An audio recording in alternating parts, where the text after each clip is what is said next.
দেখুন, খুব সূক্ষ্ম মাসালা। আল্লাহর হাত অবশ্যই আছে, তবে কেউ যদি বলে আল্লাহর হাত আমাদের মতো হাত, সে মুশরিক হয়ে যাবে। আবার কেউ যদি বলে আল্লাহর হাত নাই, এটা কুদরত বলতে হবে, তার কুফর হবে, কারণ আল্লাহর সিফতকে অস্বীকার করা যাবে না। আকীদাটা কি হবে?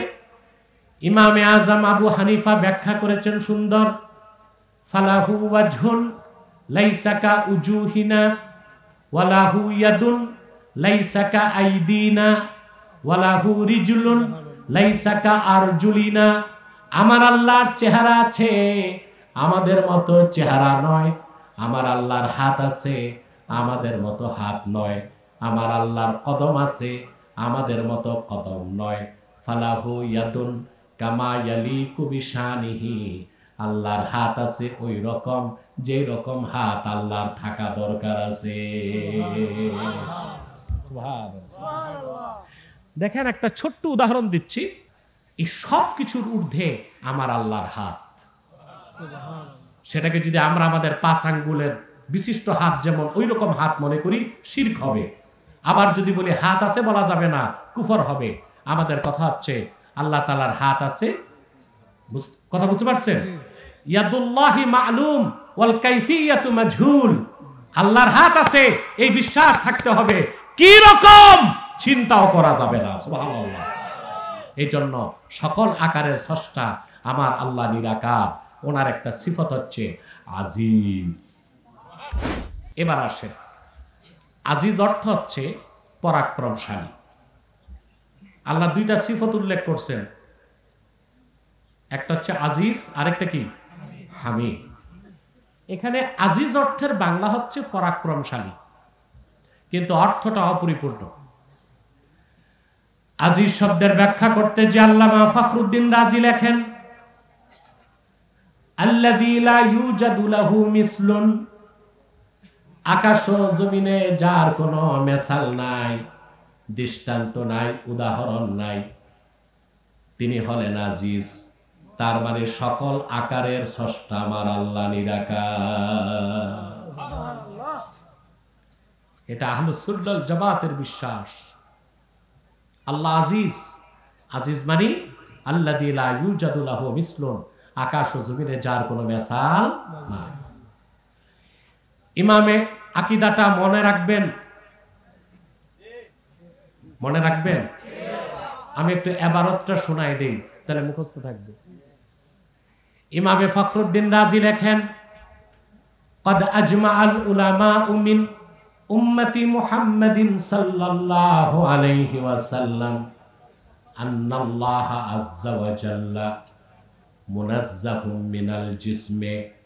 উম্মতে মুহাম্মাদের সমস্ত হক্কানি আলেম একমত, আমার আল্লাহ রাব্বুল আলামিন দেহ থেকে পবিত্র।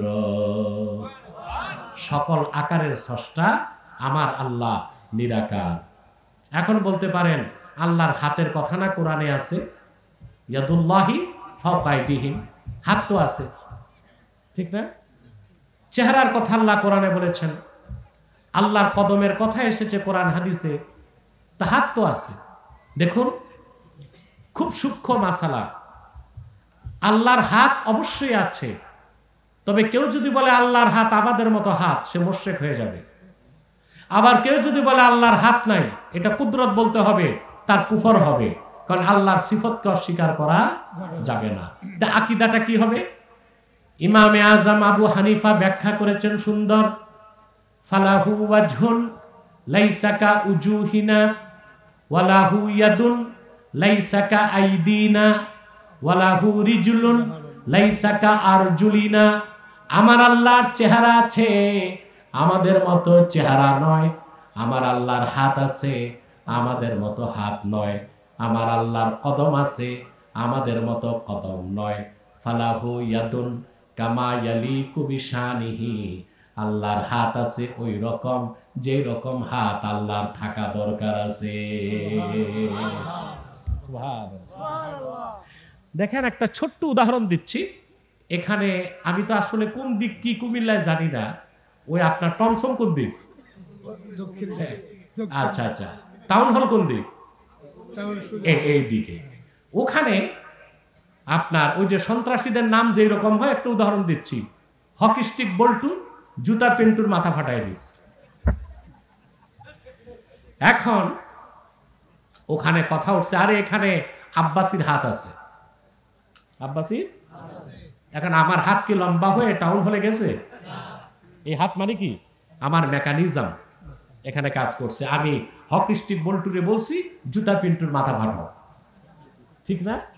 তো সব জায়গায় কি হাতের অর্থ একটাই হয় না? এরপর এইটা আমার হাত, এটা আমার ফিজিক্যাল হ্যান্ড, ঠিক না?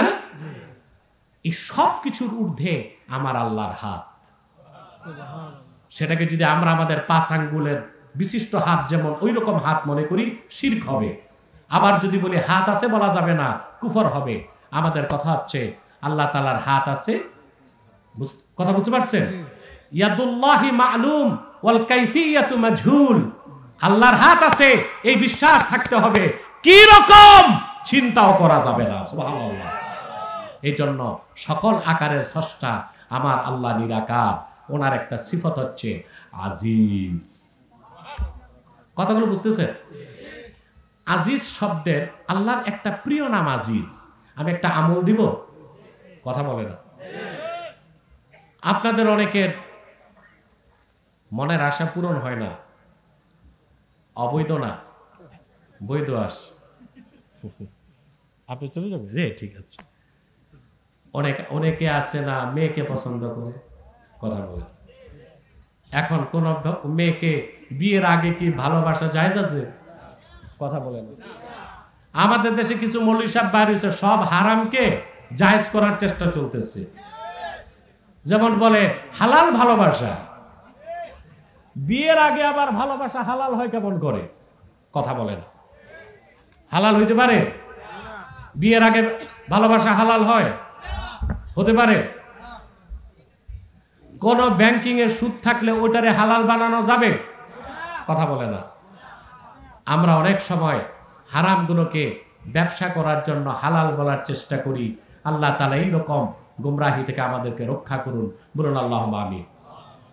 তাহলে যদি আপনাদের মনের আশা পূরণ না হয়, বিদেশ যাবেন, যেতে পারতেছেন না, আছে না এরকম সমস্যা? ব্যবসায় উন্নতি নাই, চাকরি হচ্ছে না, বেকার। আমি যে আমলটা দিচ্ছি যুবকরা, খুব সহজ আমল। আপনি ফজর নামাজের পর জায়নামাজ থেকে উঠবেন না, 100 বার দরুদ সালাম পড়ে 1000 বার পড়বেন ইয়া আজিজু। একটা সংখ্যা বাড়বেও না, একটা সংখ্যা কমবেও না। এরপর আবার 100 বার দরুদ সালাম পড়ে আল্লাহর কাছে বলবেন, আল্লাহ তোমার আজিজ নামের উসিলায় আমার এই ন্যাক আশা পূরণ করো। 7 দিনের মধ্যে আল্লাহ তাআলা মনের আশা পূরণ করে দিবেন। পারবেন না? আপনারা আমল নিজেরা করবেন, আন্দাজি কবিরাজের কাছে দৌড়াবেন না। ওরা কিন্তু পয়সা টয়সা দিয়া ধোঁকা দিয়ে দিবে, ঠিক না? এখন কবিরাজের অভাব নেই দেশে, হাজার কবিরাজ বের হয়ে গেছে। তারপরে পয়সা টয়সা নিয়া আপনাদেরকে ধোঁকা দিচ্ছে কিনা? আল্লাহ আল্লাহ বুজুর্গ হক্কানি পীর মাশায়েখদের কাছে যাবেন। কথা বুঝতে পারছেন? তাহলে আল্লাহর একটা নাম হচ্ছে আজিজ, আর একটা হচ্ছে হামিদ। আরেকটা কি? হামিদ। এখানে মাহমুদ অর্থে, কি অর্থে? অর্থাৎ যিনি সকল প্রশংসার হকদার। বলেন সুবহানাল্লাহ। দুইটি সিফাত উল্লেখের পরে আল্লাহ নিজের নামটা নিলেন, আল্লাহিল্লাযী লাহু মা ফিস সামাওয়াতি ওয়া মা ফিল আরদ। আজিজকে, হামিদকে, ইসলাম কার? ইসলাম তার যিনি আল্লাহ, আকাশ ও জমিনের মালিকানা একমাত্র যার হাতে।